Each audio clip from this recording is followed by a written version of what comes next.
కరీంనగర్ జిల్లా పునర్విభజన పూర్తయింది. కొత్త జిల్లాలు మనుగడలోకి వచ్చేశాయి. పాలన ఎప్పటిలానే రన్ అవుతోంది. అయితే అవశేష కరీంనగర్ జిల్లాలో అభివృద్ధిపై విభజన ప్రభావం పడనుందా? విభజన మూలంగా జిల్లాకు వాస్తు దోషం పట్టుకుందా? గతంలో వాస్తు శాస్త్రానికి అమరినట్టు ఉన్నందువల్లే కరీంనగర్ అన్నిట్లో అగ్రభాగాన నిలిచిందా? మళ్లీ పూర్వ వైభవానికి అక్కడి నాయకగణం ఏం చేయబోతోంది?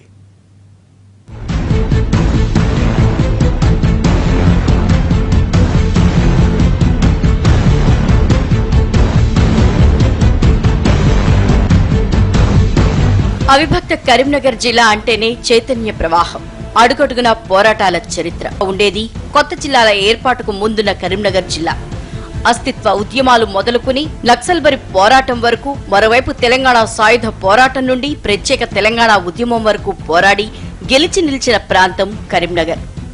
పోరాటాలు, కళారంగం, వ్యవసాయం, పారిశ్రామిక రంగం ఇలా ఏదైనా అన్నింటిలో ఈ జిల్లానే టాప్ పొజిషన్ లో ఉంటూ వచ్చేది. అయితే ఇదంతా గత చరిత్ర.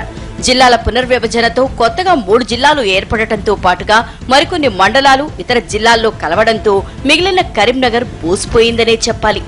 ఈ విషయంలో జిల్లాకి చెందిన అధికార పార్టీ నాయకుల నుండి సామాన్య ప్రజల వరకు బయటికి చెప్పుకోలేకపోయినా లోలోపల ఆవేదన చెందుతున్నారనేది కాదనలేని వాస్తవం.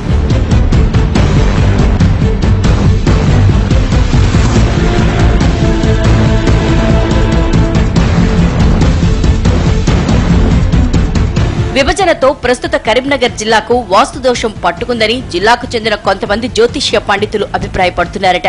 ఈ విషయం కాస్త జిల్లా నాయకుల చెవిలో సైతం పడిందట. ఓ వాస్తు పండితుడు ఏకంగా కరీంనగర్ ఎమ్మెల్యే గంగుల కమలాకర్ ని స్వయంగా కలిసి వాస్తు దోషం ఎలా ఏర్పడిందో సవివరంగా చెప్పుకొచ్చాడట.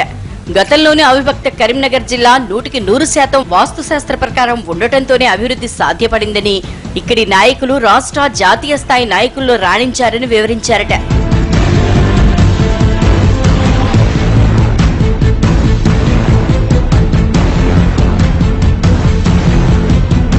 గతంలో 2 మార్లు ఉవ్వెత్తిన వచ్చిన ప్రత్యేక తెలంగాణ ఉద్యమాలు అనుకున్న లక్ష్యాన్ని సాధించలేకపోయాయని, అయితే 2001లో కేసీఆర్ నాయకత్వంలో కరీంనగర్ జిల్లాలోనే మరోమారు ఉద్యమం పురుడు పోసుకుని ప్రత్యేక రాష్ట్ర సాధనతో గమ్యాన్ని ముద్దాడిందని తెలిపారట. టీఆర్ఎస్ ప్రత్యేక తెలంగాణ ఉద్యమం సక్సెస్ కావడానికి కరీంనగర్ లో ప్రారంభించడమే ప్రధాన కారణమని కూడా వివరించారట.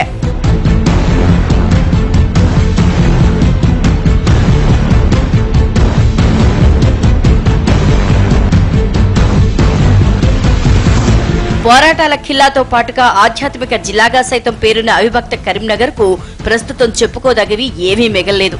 ఉన్న వేములవాడ రాజన్న ఆలయం, కొండగట్టు అంజన్న, కాళేశ్వరం, ధర్మపురి ఆలయాలు మిగతా జిల్లాల పరిధిలోకి చేరాయి.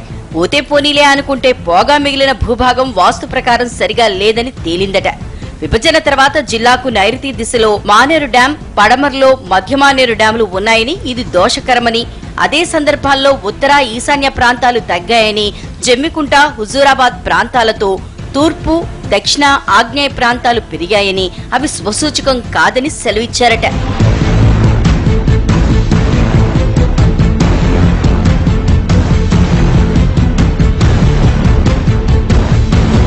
తద్వారా అరిష్టాలు కలిగే అవకాశం ఉందన్నారట. దీంతో జిల్లా నాయకుల్లో పైకి చెప్పుకోలేని గుబులు రేగుతున్నట్లు కనిపిస్తోంది. నష్ట నివారణ చర్యల్లో భాగంగా వాస్తు శాంతి జరిపించాలని ఆలోచిస్తున్నారట.